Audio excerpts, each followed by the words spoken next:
'శ్రీరామ్' విషయానికొస్తే గూడా సినిమా చాలా బావుంటది. ఆహ్, బట్ ఆహ్, రావాల్సినంత సక్సెస్ ఆ రేంజ్ సక్సెస్ రాలేదేమో 'శ్రీరామ్‌కి' ఎక్స్‌పెక్టేషన్ అనిపిస్తది. ఇప్పుడు 'మనసంత నువ్వేగా' ఎక్స్‌పెక్టేషన్ లేదు. హ్మ్. 'శ్రీరామ్‌కి' 'మనసంత నువ్వే' ఉంది. ఆ! పైగా మిస్టేక్ ఏంటంటే నేను చెప్తూనే ఉన్నాను. 'మొహబ్బతేలాగా' వాల్ పోస్టర్‌లేయకండి. ఇది ఒక హ్మ్. యాక్షన్ సినిమా అని ముందు చెప్దాము. హ్మ్. హ్మ్. ఉదయ్ కిరణ్‌ని వాళ్ళు ఆడియన్స్ ప్రేమించిన విధానం చూస్తే నాకు భయమేసేది. 'శ్రీరామ్‌లో' అతన్ని యాక్సెప్ట్ చేయరా? హ్మ్. ఇప్పుడు ఒక్కొక్క హీరో మాస్ ఇమేజ్ ఉంటే విలన్ని కొడితే 'పరుచూరి వెంకటేశ్వర' గారు చెప్పారు. విలన్ని కొడితే కొట్టు ఎదవని అన్నట్టుండాలి. ఒక్కొక్క హీరోకి మంచి క్లాస్ ఇమేజ్ ఉన్నప్పుడు విలన్ని కొడుతుంటే అయ్యో పాపం కొట్టక దెబ్బ తగులుతుంది నీకు అన్నట్టు. అప్పుడు ఉదయ్ కిరణ్ పరిస్థితి అదని. హ్మ్. సో ఇతన్ని రైట్ ఫ్రమ్ టీజర్ నుంచి 'శ్రీరామ్' ఒక యాక్షన్ సినిమా అందుకే 'దిల్' టైటిల్ వద్దన్నాను. హ్మ్. తమిళ్లో వర్కౌట్ అయింది కానీ తెలుగులో 'దిల్' టైటిల్ వదిలేయండి 'దిల్ రాజు' గారికి, వినాయక్ గారి సినిమాకి. వాళ్ళ ఫస్ట్ ప్రొడక్షన్. ఓకే. సో ఆ టైటిల్ ఇచ్చేసాము. ఎందుకంటే నేను నేను ఖచ్చితంగా పెట్టనని చెప్పాను. హ్మ్. ఇది పక్కా యాక్షన్ సినిమా. అందుకని కొంచెం ఫెరోషియస్‌గా ఉండాలని. So, so, so, hero character పేరే పెట్టేద్దాం 'శ్రీరామ్' హ్మ్. అని. ఇది ఒక యాక్షన్ ఫిల్మ్ కింద దీన్ని పబ్లిక్‌లో పొజిషన్ చేద్దామని నేను. ఎందుకంటే ఆ ఎక్స్‌పెక్టేషన్ తోటే వస్తారు. అది లైక్ చేసేవాళ్ళొస్తారు. థియేటర్‌కి వాళ్ళే పెద్ద వస్తారు. హిట్ అయ్యుండే. హ్మ్. ఆయన వినలే. మీకేం తెలీదన్నాడాయన. హ్మ్. హ్మ్. అని అచ్చు 'మొహబ్బతే' లాంటి పోస్టర్‌లు ఫస్ట్ పోస్టర్‌లు నేను I was so disappointed. 24 sheet మంచిగా 'మొహబ్బతే' లాగా ఆకులు పడుతూ వైలిన్ వాయిస్తున్న 'షారుఖ్ ఖాన్' ప్లేస్‌లో 'ఉదయ్ కిరణ్' ఆ డిజైన్ చూసి ఇది కాదురా సినిమా. తీసింది అది గాదు నేను గదా! అది కాదు నేనే డిసప్పాయింట్ అయిపోయానంటే సినిమా అని ఎడిటింగ్ రూమ్‌లో సినిమాకిను, పోస్టర్‌కి అంత గ్యాప్ ఉంటే. హ్మ్. అండ్ రెండో మిస్టేక్ ఆయన ఏం చేశారంటే ఆయన థియేటర్‌లో నాకు ఫస్ట్ వీక్ కలెక్షన్‌లు చాలు సెకండ్ వీక్ నుంచి థియేటర్‌లు షిఫ్ట్ చేసేసుకోమని లెటర్ ఇచ్చేసారు ఆల్ మేజర్ సెంటర్స్. హ్మ్. అదేంటండి మనం కొంచెం పబ్లిసిటీ చేద్దాం. అండ్ అన్నిటికంటే పెద్ద మిస్టేకు ఏంటంటే ఇదే చాలామందికి లెసన్ కూడా. 'మనసంతా నువ్వే' ఎంఎస్ రాజు గారు ఆ సినిమా హిట్ కోసం ఆయన దాన్ని ఓన్ చేసుకుని ఆయనే ట్రావెల్ చేసి దాన్ని హిట్ తాలూకు ఫలితాన్ని పూర్తిగా ఎంజాయ్ చేశారు ఆయన ఆ రిజల్ట్ని. సో ఆయన మోర్ సక్సెస్ఫుల్. బూరుగుపల్లి శివరామకృష్ణ గారికి వచ్చేసరికి 'మనసంతా నువ్వే' కాంబినేషన్ మీద టేబుల్ ప్రాఫిట్ వచ్చేసింది. ఓకే. సినిమా రిలీజ్కి ముందే ఆయన he was in to profits, హ్మ్. హ్యూజ్ ప్రాఫిట్స్ ఆయన జీవితంలో. సినిమా తీశాక కూడా రాని ప్రాఫిట్స్ రిలీజ్ ముందు వచ్చేసింది. హ్మ్. నేను ఉదయ్ వెళ్ళి మనం అసలు పబ్లిసిటీ సరిగ్గా చెయ్యట్లేదు, కొంచెం ప్రమోషన్ చేద్దాం, ఎక్కడైనా ఒక ఈవెంట్ చేయటమో టూర్ చేయటమో ఏదైనా చేద్దామంటే ఆయన ఏమన్నాడంటే నాకు రావాల్సిన ప్రాఫిట్ వచ్చేసింది, ఇప్పుడు నుంచి నేను ప్రమోషన్కి ఖర్చు పెడితే నా లాభం తగ్గుతూ వస్తుంది తప్ప నాకేం లాభం రాలేదు. హ్మ్. హ్మ్. ఆ సినిమా ఆ సినిమాని హిట్ చేసి ఎంజాయ్ చేయాల్సిన అవసరం ఉన్న ఎంఎస్ రాజు గారికిను ఆల్రెడీ రిలీజ్ అయ్యి ప్రేక్షకుడి దగ్గరికి రాకుండానే లాభంలో పడిన బూరుగుపల్లి గారికి డిఫరెన్స్ అదే. 'శ్రీరామ్‌కి' 'మనసంతా నువ్వే'కి డిఫరెన్స్. నాకిప్పుడు మీరు చెప్తుంటే చాలా చిన్న వయసు సార్. అంటే ఇప్పుడు మీరు చెప్తుంటే అర్థమవుతుంది. చాలా సార్లు అనుకున్నాం. 'శ్రీరామ్' సినిమా చాలా బాగుంటదే. బట్ తర్వాత టీవీలో చూసిన ఆ! వాళ్ళందరూ నాకు వివి వినాయక్ గారు చెప్పారు, 'శ్రీరామ్ నాకు చాలా ఇష్టం మీ సినిమాల్లో' అంటారు ఆయన. అవును. సార్ ఇప్పటిదాకా మనం మీ సినిమాల గురించి అంటే ప్రత్యక్షంగా అయినా, పరోక్షంగా అయినా 'ఉదయ్ కిరణ్' గారి గురించి మాట్లాడుకున్నాం. 'ఉదయ్ కిరణ్' గారు చనిపోయారు అనే విషయం మీద ఇప్పటికే మీరు చాలా దగ్గర చాలా విషయాలు మాట్లాడున్నారు. చాలా సార్లు చర్చ జరిగింది.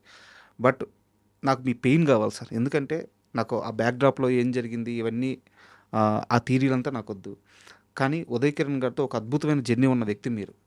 ఆ పెయిన్ ఎలా భరించారు? ఎలా రిసీవ్ చేసుకున్నారు? బేసిక్‌గా నాకు పెయిన్ కంటే కోపం ఎక్కువ. కోపం ఈ పర్టిక్యులర్ డెసిషన్‌కి అతని మీద. ఎందుకంటే నేను I I hate suicidal tendencies. నాకది ఎవరు ఎంత ఎంత దీనమైన స్థితిలో ఉన్నా ఏదైనా సరే మన జీవితం కంటే ఏది గొప్పది కాదు. సార్. మన యాస్పిరేషన్ అయినా, మన డ్రీమ్ అయినా, మన కెరీర్ అయినా ఏదైనా మన జీవితంలో ఒక భాగమే. మన జీవితాన్ని మనం ప్రేమించకపోతే మనం వేరే ఏది చేయలేము.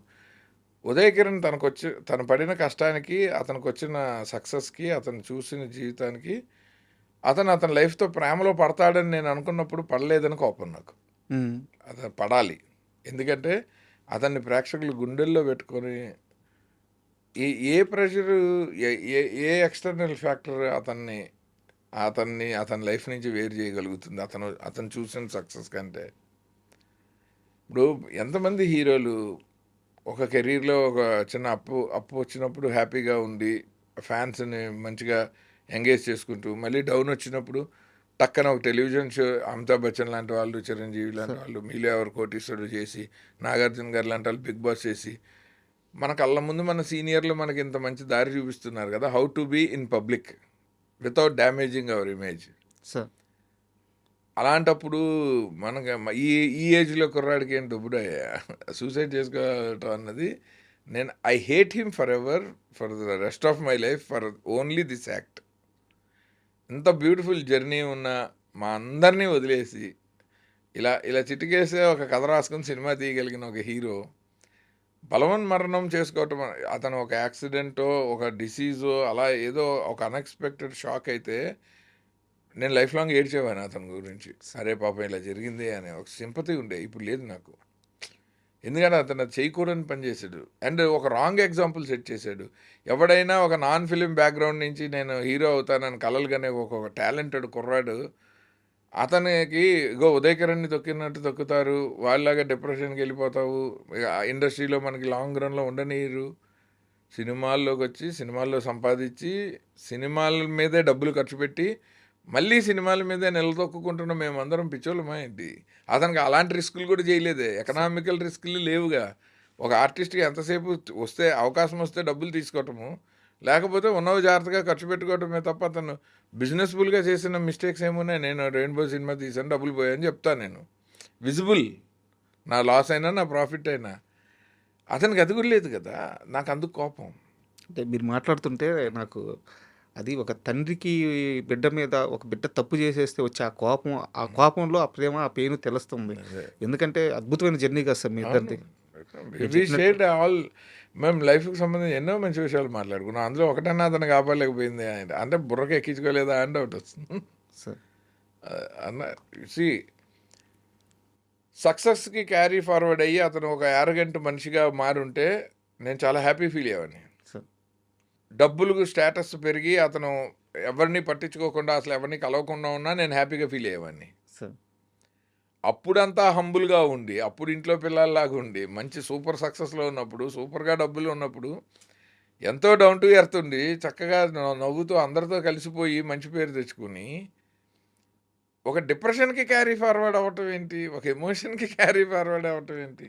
అప్పుడే అంత అంత రీచ్ దాని క్యారీ ఫార్వర్డ్ అయితే మనం ఏమో యాక్సెప్టెడ్, ఓకే అది హిట్ వచ్చింది, బల్బ్ వచ్చింది, ఓకే ఫైన్. చాలా మందిని చూసాం, ఇతను అంతే. కానీ అప్పుడే చాలా హుందాగా అప్పుడే ఉండేది. మంచిగా ఉన్నాడు కదా, చాలా డౌన్ టు ఎర్త్ ఉండే, చాలా మంచిగా ఉన్నాడు, అందరితో కలిసిపోయి. అప్పుడు ఎక్కువ కోపం వస్తుంది, ఎంత ఎంత అభిమానిస్తే అంత కోపం వస్తుంది. సార్ అంటే మరీ నేను దాన్ని రిపీట్గా అడుగుతున్నాను అనుకోవద్దు. ఆ ఘటన జరిగే ముందు మాటల్లో పరోక్షంగా కానీ ప్రత్యక్షంగా కానీ డిప్రెషన్లో ఉన్నాడు ఏ రోజు అట్లా అనిపించలేదు. మా లాస్ట్ ఫోన్ కాల్ చాలా excited, energetic conversation for hours. మంచి సినిమాలు చేద్దాము, అత్తారింటికి దారేది ఇండస్ట్రీ హిట్ కొట్టిందంటే అసలు ఇంకా ఈ ఈ మన జోనరాకి మార్కెట్ వచ్చింది, అసలు రాయండి అన్నగారి కథలు మీకు ఎందుకు, వినండి, తండ్రి మంచి కథలు తండ్రి చేసి పడేద్దాం అని. అలాంటి వాడు జై శ్రీరామ్ అనే యాక్షన్ ఫ్లిక్ చేయకూడదు. అవును ఎందుకు, ఇప్పుడు తనే చెప్పాడు కదా, జై శ్రీరామ్ అప్పటికే పోయింది పాప, అది అతను తప్పు కాదు, అది ఆల్రెడీ యాక్షన్ సినిమా పోయింది. అత్తారింటికి దారేది హిట్ అయింది ఆ సంవత్సరం. పవన్ కళ్యాణ్ లాంటి పెద్ద commercial mass super hero super star ఒక చిన్న కథ, ఒక ఇంట్లో కథ, ఒక అత్తని తీసుకెళ్ళడం లాంటి ఒక చిన్న ఫ్యామిలీ డ్రామా చేస్తే ఎంత ఇండస్ట్రీ హిట్ కొట్టాడంటే, ఇది మన జోనర్ అసలు, ఇది ఇలాంటిది మనం ఈజీగా కొడతాము మీకు ఎందుకండి అన్నవాడు 6 రోజుల తర్వాత ఈ న్యూస్ వింటానని నేను 6 డేస్లో క్షణికావేశంలోనే చేశారు. Just spur of the moment అన్న. అందరూ డిప్రెషన్ అది అంటారు, ముందు నుంచి అదేమంటారు కానీ బట్ మీరు చెప్తున్న లెక్క ప్రకారం అయితే లైఫ్ మీద చాలా కాన్ఫిడెంట్గా ఉన్నాడు. ఈ వాజ్ ఆల్వేస్ పాజిటివ్, ఎప్పుడు ఇది చేద్దాం అది చేద్దాం ఏదో ఒక ప్లాన్ డిస్కస్ చేస్తూనే ఉండేవాడు. అంతే, చక్కగా ఆ టైంలో మేము చాలా హ్యాపీ ఫీల్ అయ్యేవాళ్ళము. మన లహరి రిసార్ట్స్లో హీరోలు అందరూ, యంగ్ హీరోలు, నరేష్ గారు, నాని గారు, శర్వానంద్ గారు, వీళ్ళందరూ కలిసి మంచిగా క్రికెట్ ఆడుకుంటూ వాలీబాల్ ఆడుకుంటూ they use to plan their weekends.